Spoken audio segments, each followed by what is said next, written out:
Chicken খেতে আমরা সকলেই কম বেশি ভালোবাসি, আর আলু দিয়ে চিকেন হলে তো কোনো কথাই নেই। আমার তো দারুণ লাগে। আর এই চিকেনটা তোমরা ভাত, রুটি, পরোটা, পোলাও সব কিছুর সাথেই খেতে পারবে। বানানো খুব সোজা। কিভাবে বানাচ্ছি দেখো।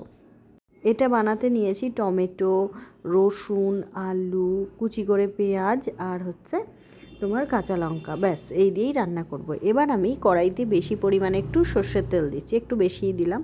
তাতে দিয়ে দিলাম তোমার একটু নুন আর হলুদ। এতে কিন্তু আলুর কালারটা বেশ ভালো আসে। কাশ্মীরি লঙ্কার গুঁড়োও দিয়েছি। এটা তোমরা যদি মনে করো দেবে না, না দিলেও পারো। এবার তেলটাকে ভালো করে গরম করে আমি আলুর কুচিগুলো দিয়ে ভালো করে এটা ভেজে নেব।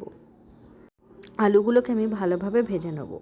এইভাবে যদি তোমরা নুন, হলুদ আর লঙ্কা গুঁড়ো দিয়ে আলু ভাজো না, দেখবে কালারটা খুব সুন্দর এসছে। আলুগুলোকে লাল লাল করে ভেজে নিয়েছি।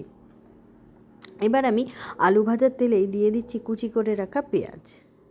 পেঁয়াজটা কিন্তু একটু পরিমাণে বেশি দিয়েছি। এই লাল লাল ঝাল ঝাল চিকেনটা খেতে যা দারুণ লাগে না, আমি তোমাদেরকে বলবো একবার ট্রাই করো। পেঁয়াজগুলোকে ভালোভাবে ভেজে নিচ্ছি। যেহেতু নুন দেওয়া রয়েছে তাই পেঁয়াজগুলোও কিন্তু তাড়াতাড়ি ভাজা হয়ে যাবে। দেখো কালারটা কি সুন্দর এসছে, তাই না? আবারও বলছি, আমার ভিডিও ভালো লাগলে লাইক শেয়ার করে একটু পাশে থেকো। এবার আমি তো কাঁচা লঙ্কাগুলো দিয়ে দিলাম। আমরা একটু ঝাল বেশি খাবো তাই পরিমাণে কাঁচা লঙ্কাটা বেশিই দিয়েছি। আর রসুনটাকে আমি একটু থেতো করে নিয়েছি, পুরোপুরি কিন্তু করিনি। দেখো একটু গোটা গোটা আছে। এবারে আমি সব কিছুকে একসঙ্গে ভেজে নিচ্ছি। এইটা কিন্তু ভালোভাবে ভেজে নিতে হবে তোমাদের, তাহলেই কিন্তু এর টেস্ট সব থেকে বেশি ভালো আসবে। যারা আমার এই ভিডিও ফেসবুক থেকে দেখছো তারা কিন্তু একটু ফলো করে দিও, আর যারা ইউটিউব থেকে দেখছো সাবস্ক্রাইব করতে ভুলো না। দিয়ে দিলাম দুখানা টমেটোকে আমি কেটে নিয়েছি, কিন্তু টমেটোর মাঝখানে যে দানাগুলো সেগুলো ফেলে দিয়েছি। দিয়ে আবারও পেঁয়াজের সঙ্গে এই টমেটোটাকে ভালোভাবে ভেজে নিচ্ছি। যত ভাজবে এর কিন্তু টেস্ট তত ভালো আসবে। এবার আমি যে মাংসগুলো নিয়েছিলাম সেগুলো জল ঝরিয়ে রেখেছি। মাংসগুলো দিয়ে আমি ভালোভাবে পেঁয়াজের সঙ্গে কষিয়ে দিচ্ছি। মাংস যত কষাবে এর স্বাদ কিন্তু তত বাড়বে। দিয়ে দিলাম পরিমাণ মতো নুন, হলুদ আর কাশ্মীরি লঙ্কার গুঁড়ো। আবারও বলছি, আর কাশ্মীরি লঙ্কা তোমরা না দিতে চাইলে দিও না। এবারে অল্প পরিমাণ চিনি দিয়েছি, এটাতে স্বাদ বেশি ভালো লাগবে। দিয়ে দিলাম একটুখানি গোটা জিরে গুঁড়ো। এটা কিন্তু আমি কাঁচা জিরে ভেজে নিয়েছি, ভেজে গুঁড়ো করেছি। জিরে গুঁড়ো, ধনে গুঁড়ো আর একটু অল্প মৌরি গুঁড়ো, ঠিক আছে? দিয়ে আমি আবারও ভালোভাবে মাংসটাকে কষিয়ে নিচ্ছি। দেখো কালারটা কি সুন্দর এসছে, তাই না? ভালোভাবে কষাবে। কষাতে কষাতে যখন তেল বেরিয়ে আসবে তারপরেই কিন্তু জল দেবে। সেটা যে কোনো রান্নার ক্ষেত্রে, সেটা মাছের আলুও হতে পারে, কিংবা কোনো পেঁয়াজ রসুন দিয়ে তরকারি করলে তার আলুও হতে পারে। এতে কিন্তু খাবারের স্বাদ বেশি বাড়বে। যে আলুগুলো ভেজে রেখেছিলাম সেগুলোও দিয়ে দিচ্ছি, দিয়ে ভালোভাবে কষিয়ে নিচ্ছি।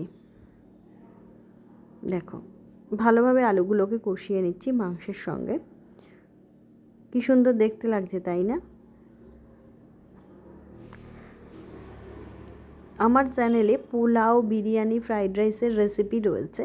তোমরা কিন্তু সেখান থেকে একটা ফ্রাইড রাইস দিয়ে এই চিকেনটা ট্রাই করতেই পারো, দারুণ লাগবে, কথা দিতে পারি। এবার আমি ওপর থেকে একটু বিরিয়ানি মশলা ছড়িয়ে দিলাম। আমার চ্যানেলে একটা সিক্রেট মশলার রেসিপি রয়েছে, ওই রেসিপিটাও তোমরা একবার দেখতে পারো। ওই মশলাটা দিয়েও এই চিকেনটা বানাতে পারো, সেটাও কিন্তু দারুণ লাগে। দিয়ে দিলাম একটুখানি গরম মশলা গুঁড়ো। এতে কিন্তু কোনো রকম গন্ধ লাগবে না। অনেকেরই আছে যে চিকেন খেতে কিংবা মাটন খেতে গেলে বেশ একটা গন্ধ লাগে, সেটা কিন্তু লাগবে না। দেখো আমি এটা কিন্তু দিয়ে দিচ্ছি শুকনো লঙ্কা গুঁড়ো, ঠিক আছে? একটা কিন্তু আমি কাশ্মীরি লঙ্কা দিয়েছি, আরেকটা অল্প পরিমাণে শুকনো লঙ্কা দিলাম। এতে ঝালটা একটু বেশি আসবে। যারা অল্প ঝাল খাও তারা কিন্তু দিও না। এবার আমি ঢেকে দিলাম। দেখো চিকেন থেকে কতটা জল বেরিয়েছে, আর কালারটা কি সুন্দর এসছে, তাই না? আমি আবারও একটু ভালোভাবে নেড়ে নিচ্ছি। আমি কিন্তু এখনও কোনো রকম জল ব্যবহার করিনি। এবার আমি অল্প পরিমাণে জল দিয়ে দিচ্ছি। তোমরা যে যতটা ঝোল রাখবে তার উপরে কিন্তু জলটা দিও। দেখো দিয়ে দিলাম, দিয়ে একটু ঢেকে দেবো যাতে ভালোভাবে এটা সেদ্ধ হয়ে যায়। দেখো গরম ভাতের সাথে একবার ট্রাই করে দেখো, দারুণ লাগবে। দেখো আমার ঝোলটা ফুটে উঠেছে। দেখো আমি একটু নেড়ে দিলাম। ওপর থেকে আরেকটু মৌরি গুঁড়ো দিয়ে দিচ্ছি, এতে গন্ধটা দারুণ আসে। দেখো কালারটা দেখেছো কি সুন্দর তৈরি হয়ে গেল আমার আলু দিয়ে চিকেন কারি। এটা কিন্তু দারুণ লাগে, আমি তোমাদেরকে বলবো আজই একবার ট্রাই করো। আমার ভিডিও কেমন লাগছে জানিও, আর এই রান্নাটা ট্রাই করেও আমাকে জানিও কেমন লাগলো। সুস্থ থেকো, ভালো থেকো, ফিরছি পরের ভিডিওয়। জয় মা তারা।